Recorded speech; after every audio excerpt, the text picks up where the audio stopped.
love a book. I think I was a SWAT. I went to a pretty good school, did pretty well in my O-levels, did my A-levels again, did pretty well.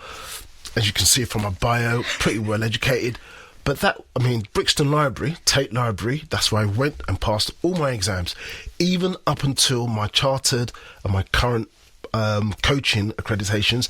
I'd always go upstairs to the Brixton Reference Library to do my swatting. And do you think it makes a difference to the kids nowadays that the library's kind of second place and everything is go on YouTube, go on... Education starts at home. Yes. The school's important, the library's important, but if you're, for my boys particularly, they're out, they've got to go to library. Yeah. It's not as much as when I used to go, but they have books, loads of books. In fact, story last Thursday, there was an author in the school, she'd done some signing of books, bought a book, the schools gave them vouchers, we went to our local bookshop and they brought back books. They got books. Yeah. Not because of anything. The way my dad saw it is, we're too poor to get you to travel around the world. But if you read a book, watch a good TV programme, you can get a sense of what it's like around the world. Yeah. You know, because our journeys were London to Lagos, London to Lagos, London to Lagos. Yeah, that was it. Until EasyJet and them guys turned up. I said, Dad, I'm off. I'm off to Ibiza or Iron Out, wherever it was I was going. And that's what broadens your horizon. But yeah, in terms of education and libraries and stuff, my sons, they know the school. I think library was our local hangout.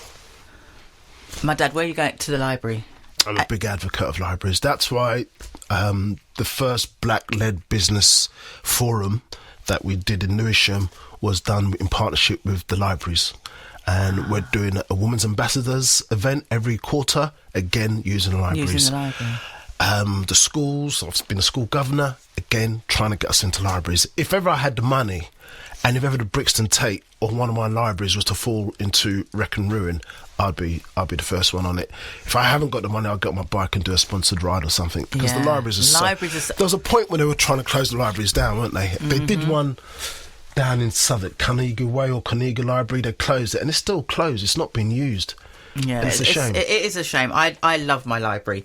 I'm always in there, and I just think it is quite sad that you know everyone's on their phone, and you know teachers will reference things on their phones. It's hard. It's a hard one, and just send them to the library. You know, I remember hiding under the blankets with a battery torch, reading a book, and my dad had come up and stop reading now, but that's kind of gone and.